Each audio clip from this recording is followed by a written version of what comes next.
વહુ, તે રસોડું કેટલું ગંદુ રાખ્યું છે. મારી વહુ તો રસોડું એકદમ ચકચકિત રાખે છે. ફોઈબાએ ટોણો મારતા કહ્યું. શ્રદ્ધા આ સાંભળતા જ અપમાનિત થઈ ગઈ. તેના દિલમાં એક અજીબ ભારેપણું ઉતરી આવ્યું. તે ઈચ્છતી હતી કે બધું સાચી રીતે સમજાવે, પણ બોલવાની હિંમત ક્યાંક ખોવાઈ ગઈ હતી.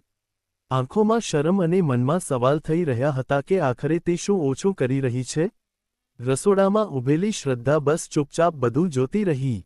વાસણો, કડાઈ અને લોટની કથરોટ બધું જ તેની નજર સામે હતું, પણ હવે જાણે બધું જ તેનો ગુનો સાબિત કરી રહ્યું હોય તેવું લાગતું હતું. તેનું મન ધીરે ધીરે ઉદાસીથી ભરાઈ ગયું. તે વિચારવા લાગી કે શું ખરેખર તેની મહેનત કોઈને દેખાતી નથી, કે પછી હંમેશા બીજા સાથે સરખામણી કરીને જ તેને પારખવામાં આવશે. ત્યાં જ જાનકીબેને ફોઈબાને અવાજ આપતા કહ્યું, અરે દીદી, આવતાની સાથે જ રસોડામાં કેમ પહોંચી ગયા? તમે અહીં આવો, મારી પાસે બેસો. વહુ છે ને કામ કરવા માટે. શું તમે રસોઈ બનાવવા ગયા છો? શ્રદ્ધા ત્યાં જ ઊભી રહી, થોડી ગભરાયેલી. પણ હવે તેનું મન થોડું હળવું થયું. છતાં તે અંદરખાને વિચારતી હતી કે હવે આ વાતાવરણમાં તે પોતાના માટે કેવી રીતે જગ્યા બનાવશે.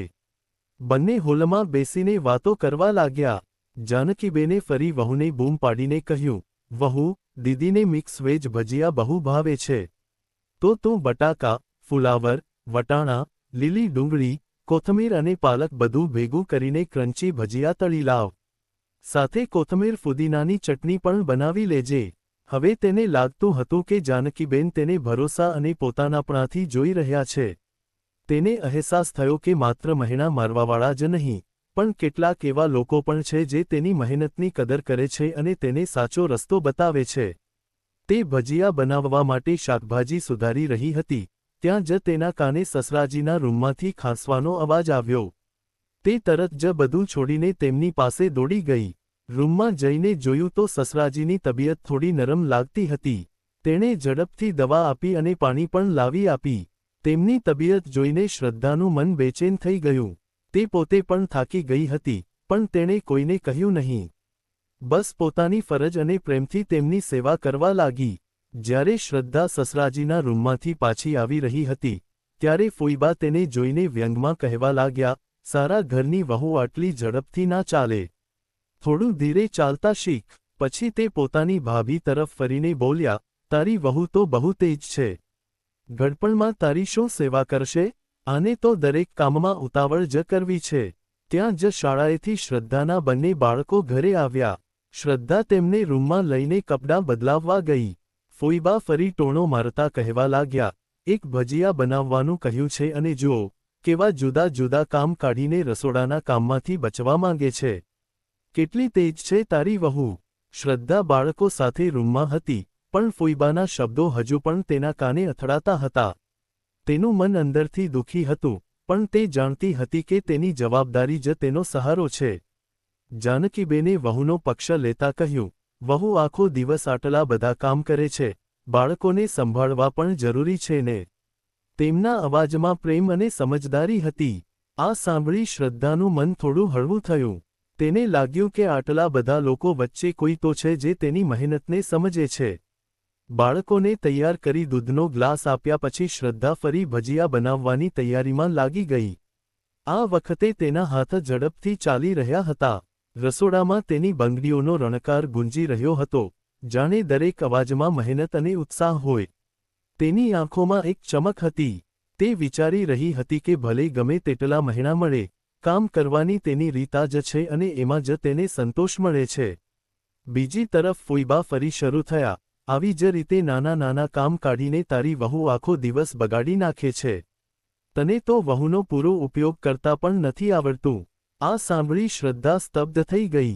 તેના હાથ અચાનક રોકાઈ ગયા, જાણે ભજીયા બનાવવાનો ઉત્સાહ જ મરી ગયો હોય. તેનું મન ભારે થઈ ગયું. ફોઈબા પહેલા ગામડામાં રહેતા હતા. તેમનો દીકરો આ શહેરમાં નોકરી કરતો હતો. હવે દીકરાના લગ્ન થયા પછી તે પણ દીકરા વહુ સાથે રહેવા આવી ગયા હતા. તે અવારનવાર જાનકીબેનના ઘરે આવીને ટાઈમપાસ કરતા અને કાન ભેરવવાની કોશિશ કરતા. જ્યાં સુધી તે ઘરમાં રહેતા, શ્રદ્ધાને જાતભાતના ટોણા મારતા.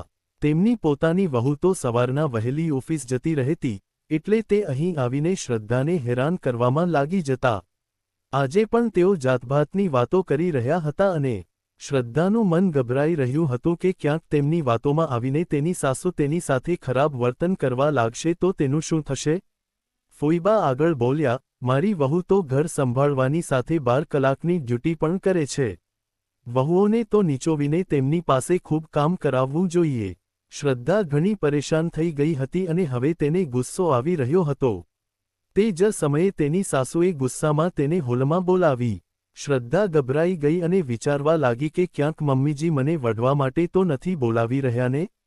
તેને નોકરી કરવાની ખાસ ઈચ્છા નહોતી, કારણ કે બાળકોનો ઉછેર અને બીમાર સસરાની સેવામાં દિવસ ક્યાં નીકળી જતો ખબર પણ નહોતી પડતી. તે કોઈ કામ કરવાની મશીન નહોતી કે આટલી બધી જવાબદારીઓ પછી નોકરી પણ કરી શકે, અને તેનો પતિ અંકુર સારું કમાતો હતો એટલે પૈસાની કોઈ તકલીફ પણ નહોતી. તે ધીમા પગલે હોલમાં આવી તો સાસુ ગુસ્સામાં કહેવા લાગ્યા, વહુ, ભજીયા નથી બન્યા હજુ તારા? શ્રદ્ધાએ ગભરાતા અવાજે કહ્યું, બસ મમ્મીજી, ચણાના લોટનું ખીરું તૈયાર જ કરવા જતી હતી. ત્યારે તેમણે ગુસ્સામાં કહ્યું, ભજીયા બનાવવાની કોઈ જરૂર નથી. દીદીએ ચા પી લીધી છે, એટલું પૂરતું છે. અને આમ પણ આજે તું બહુ થાકી ગઈ છે. સવારથી તે ઘરની સફાઈ કરી છે અને કપડાં પણ ધોયા છે. તું રૂમમાં જઈને થોડો આરામ કર, પછી આપણે સાથે જ જમી લઈશું. આ સાંભળી ફોઈબા સ્તબ્ધ થઈ ગયા. તે કહેવા લાગ્યા, ભાભી, આ શું કરી રહ્યા છો? તમે મારું અપમાન કરી રહ્યા છો. ત્યારે જાનકીબેને કહ્યું, હું તમારું અપમાન નથી કરી રહી, પણ માણસનું માન અપમાન તેના પોતાના હાથમાં હોય છે.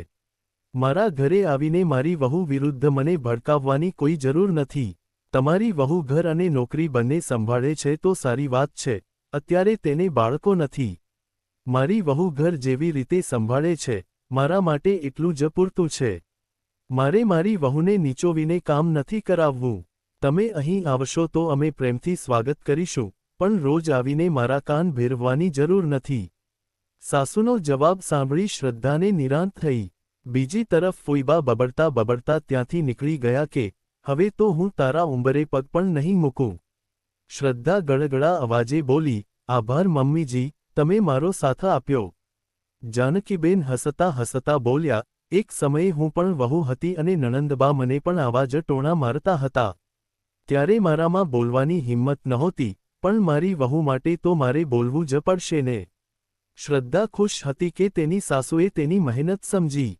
થોડા દિવસો પછી ખબર પડી કે ફોઈબાએ પોતાની વહુને એટલી હેરાન કરી કે વહુએ અલગ રહેવાની જીદ પકડી લીધી.